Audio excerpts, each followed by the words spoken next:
All right, what's up, everybody? So thank you for tuning in. Thank you for coming and stopping by and checking out the first video that I have up here. Today's topic will be gaming handhelds, and more specifically the ones that I have in my possession. So there are so many options out there, right? I mean, which ones do you choose from? Nobody really knows sometimes. I mean, there's so many different specs that you can go off of, or so many different people's opinions too, right? So today, like I said, this is going to be my opinion based on what I have in my possession and also the ones that I just kind of gravitated towards. So hopefully you see something you like, and regardless, let me know what you think as far as what would be your choice when it comes to different ones. So, all right, we're going to dive into it then.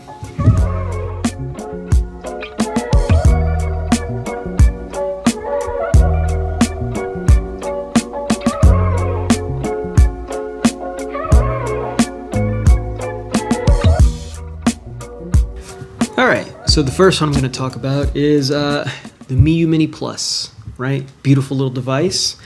Probably my favorite one, honestly, to use, especially for emulation and everything like that.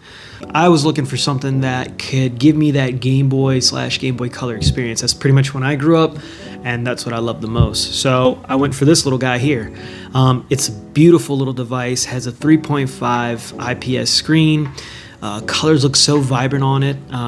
As far as battery life goes, I mean, you can get pretty much between 4 to 6 hours of playtime, given on what type of game you're playing, and obviously how your settings are, right? Your brightness and everything like that too, Wi-Fi connectivity. So, and as you can see, I went with the white option. I don't know, something about this color particularly just like popped out really nice with the buttons and the contrast.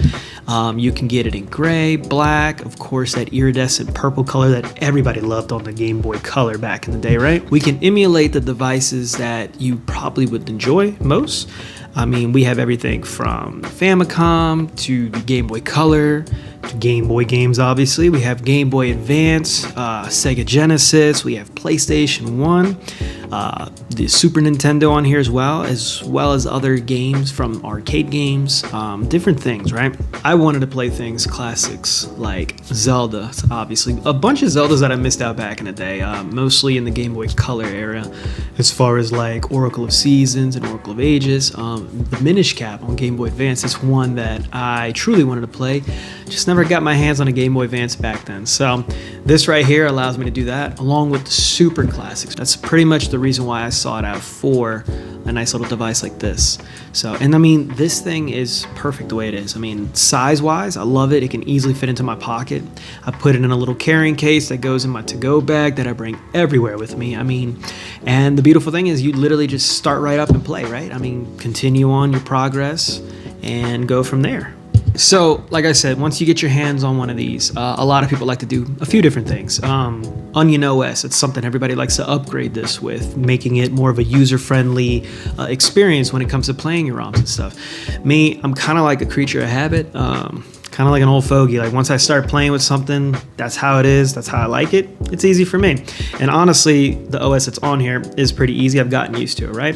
But that's something you might enjoy. One upgrade that I did do, of course, was the SD card on here. First off, whenever you get a device like this, you get a stock SD card that they'll send you. 9 out of 10, it's a super cheapy little SD card, right? With that said, there might be some hiccups, some issues here and there down the road. I got a nice SD card, pretty much carried everything, copy and paste, very simple on the computer, and then pretty much put everything back on that new SD card, popped it in, and then right away. I haven't had any issues ever since then, so that would probably be at least my one and only upgrade advice, I would say, when you get a device like this. All right, next on display, we're gonna have the R36S, right? Now, my little bad boy. So, the cool thing with this one, well, as you can see, different color, right? I went with the clear purple iridescent shell this time. Obviously with the Miyoo Mini, I went white, so I figured why not try it with this one, a different color, yeah? As you can see, there's a couple of different things, right, to it. I mean, we have some thumbsticks for this device. The thumbsticks are pretty much the equivalent to the thumbsticks that are on the Switch. So if you know how that one feels, then that's exactly what you got going on, right?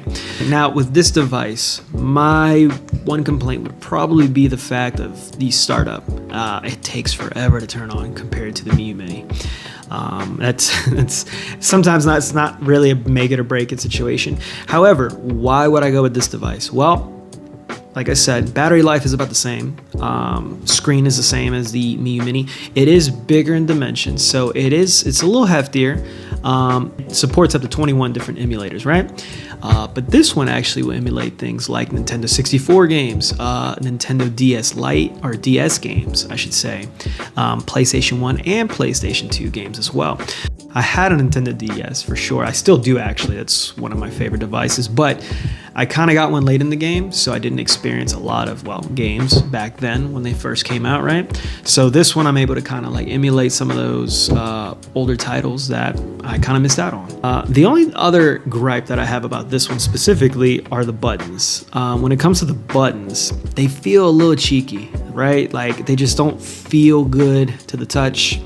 The D-pad's pretty solid, you know, and again, the thumbsticks are just as we talked about. They're just like thumbsticks off of a Nintendo Switch.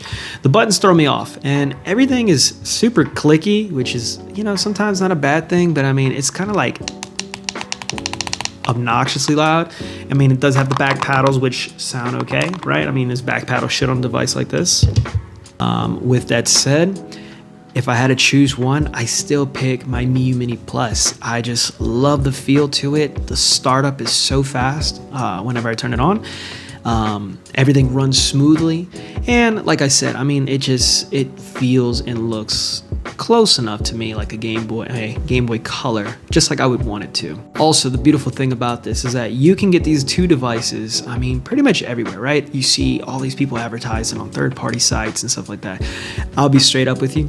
I got both of these off of AliExpress. Both were super cheap. I mean, we're talking between 30 to 50 bucks each, you know, give or take.